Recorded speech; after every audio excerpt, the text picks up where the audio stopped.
ఉమ్మడి మెదక్ జిల్లాలో ఈరోజు ప్రధాన వార్తలు ఈ విధంగా ఉన్నాయి. ముఖ్యంగా సంగారెడ్డి జిల్లా వార్తలు వచ్చేసరికి సంగారెడ్డి జిల్లా జహీరాబాద్లో ఈరోజు బీఆర్ఎస్వి పార్టీ ఆధ్వర్యంలో గురుకుల బాట కార్యక్రమం జరిగింది. అక్కడ గురుకుల పాఠశాలకు సంబంధించిన విషయాలు తెలుసుకోవడానికి వెళ్ళినటువంటి బీఆర్ఎస్ పార్టీ నాయకుల్ని పోలీసులు అరెస్ట్ చేసి పోలీస్ స్టేషన్కు తరలించారు.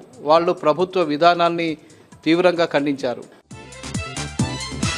ఇక మెదక్ జిల్లా వార్తలు వచ్చేసరికి మెదక్ జిల్లా నర్సాపూర్లో ఈరోజు నర్సాపూర్ ఎమ్మెల్యే సునీత లక్ష్మారెడ్డి పర్యటించారు.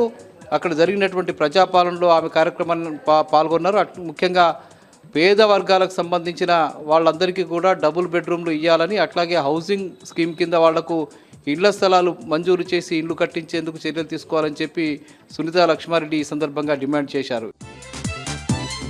ఇక సిద్దిపేట జిల్లా వార్తలు వచ్చేసరికి సిద్దిపేట జిల్లా దుబ్బాకలో ఈరోజు బీఆర్ఎస్వి పార్టీ ఆధ్వర్యంలో గురుకుల బాట కార్యక్రమాన్ని నిర్వహించారు. జ్యోతిబా పూలే గురుకుల పాఠశాలకు వెళ్ళి అక్కడ పరిస్థితుల్ని తెలుసుకున్నారు. ముఖ్యంగా విద్యార్థులకు కలుషితమైన నీటిని సరఫరా చేస్తుండడం వల్ల వాళ్లకు ఎలర్జీలు అవుతున్నాయని, తక్షణమే ప్రభుత్వం స్పందించి విద్యార్థులకు అవసరమైనటువంటి మంచినీటిని సరఫరా చేసే విధంగా చర్యలు తీసుకోవాలని చెప్పి వాళ్ళు డిమాండ్ చేశారు.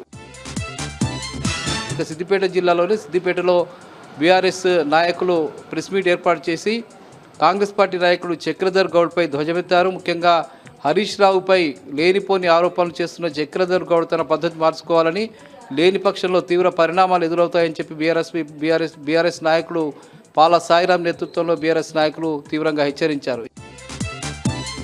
ఇంకా సిద్దిపేటలోనే శ్రీకాంతాచారి వర్ధంతిని ఘనంగా నిర్వహించారు. బీఆర్ఎస్వి యువజన విభాగం, బీఆర్ఎస్వి విద్యార్థి విభాగానికి సంబంధించిన నాయకులు అటు అమరవీరుల స్తూపం వద్ద, అట్లాగే సిద్దిపేట బస్టాండ్ వద్ద ఆయన చిత్రపటానికి పూలమాల వేసి నివాళులర్పించారు. శ్రీకాంతాచారి త్యాగాన్ని ఈ సందర్భంగా వాళ్ళు గుర్తు చేసుకున్నారు. ఇవి ప్రధానంగా ఈరోజు ఉమ్మడి మెదక్ జిల్లాలో ఉన్నటువంటి వార్తలు.